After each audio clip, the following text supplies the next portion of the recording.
to foster competition, lower prices, or replace outdated oversight structures.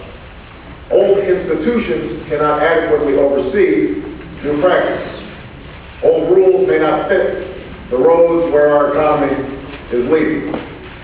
So there were good arguments for changing the rules of the road in the 1990s. Our economy was undergoing a fundamental shift carried along by the technological change and globalization. For the sake of our common prosperity, we needed to adapt to keep markets competitive and fair. Unfortunately, instead of establishing a 21st century regulatory framework, we simply dismantled the old one, aided by a legal but corrupt bargain in which campaign money all too often shaped policy and watered down oversight. In doing so, we encouraged a winner-take-all, anything-goes environment that helped foster devastating dislocations in our economy.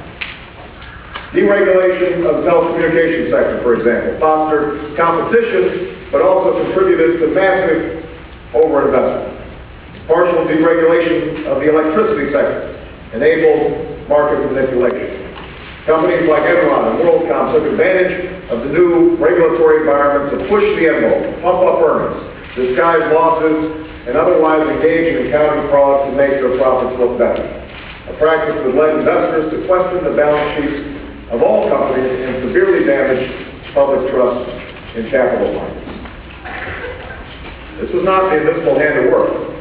Instead, it was the hand of industry lobbyists tilting the playing field in Washington, as well as an accounting industry that has developed powerful conflicts of interest and a financial sector that has fueled overinvestment. A decade later, we have deregulated the financial sector, and we face another crisis. A regulatory structure set up for banks in the 1930s needed to change because the nature of business had changed.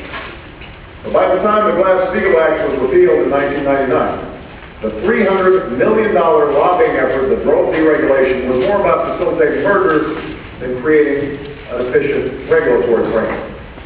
Since then, we've overseen 21st century innovation, including the aggressive introduction of new and complex financial instruments like hedge funds and non-bank financial companies, with outdated 20th century regulatory tools.